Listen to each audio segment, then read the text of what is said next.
po jako akawuwo.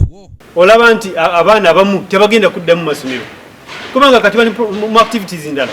Okuva muggalo galangirwa mwezi ogwokusatu omwaka oguwedde olw'okwetangira ekirwadde ki COVID-19, abaana ab'obuwala bangi abafunidde embuto mu muggalo guno nga n'abamu essuubi lyabwe ery'okuddayo okusoma ttono ddala so nga n'abamu basala ntoto okulaba nga embuto ze bafunye baziggyamu ekintu ekiteeka obulamu bwabwe mu matigga. Wano ekitongole ekivunaanyizibwa ku kuteekerateekera eggwanga ki Uganda National Planning Authority wekisabidde abavunaanyizibwa ku by'obulamu n'okusingira ddala abasawo obutagezaako kuyamba ku baana bano okujja mu mbuto wabula bababudde n'okubalabirira obulungi okutuusa nga bazadde n'okusobola okuddayo okukakkalabya emisomo gyabwe. Like you said, the pregnancy is not in the north, but why I highlight the north is that the statistic is a little high, the number is a little high, but this is happening all over the country.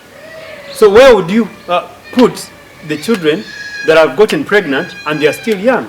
So the government cannot participate in promoting an illegality.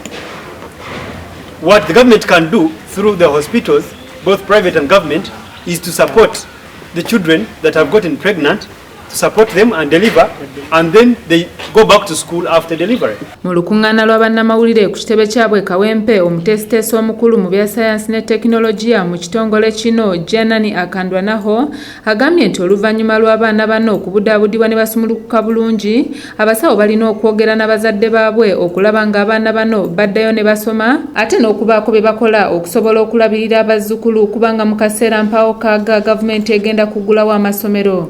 Kubanga omuntu ofuna olubuto olina okufuna antinento obujjanjabi obulabirira olubuto olwo mpaka ng'oluzadde kyekisookerwako. Ekitegeeza nti bwe mba nfunye olubuto nga ndi kapchula nina okubeera nga ndi ebo okumuvinga ogenda mu ddwaliro era nfune obujjanjabi. Ekitegeeza nti emyaka gy'okusoma giba gikyaliko nti ne bwazaala asobola okuteeka wali omwana n'addayo musome nakola ki. Kyova olaba modo nga tuyambibwa modo twasazeewo nti n'amasomero bagaggule.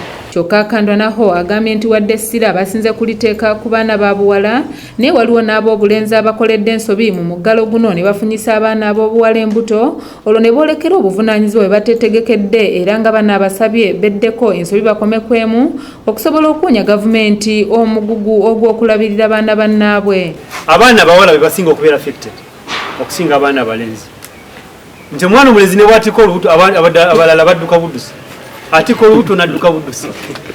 Kati kiri eri omuwala oba alugjamu oba talugjamu oba aluzaala oba taluzaala yetayagala kumanya.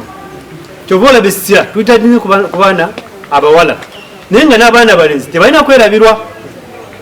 Tulina okulaba babayita kubabudaabuda kubagamba nti ku myaka egyo oba wakola ekintu ekyo ku muwala ono toddamu kukola ku kintu ekyo ku muwala omulala. Stephen Tumusime yakusakidde eggulire lino okulwa ABS Television. Kubanga obuvunaanyizibwa eri gavumenti oba obwongera nnyo era nga gavumenti oba ogyongera omugugu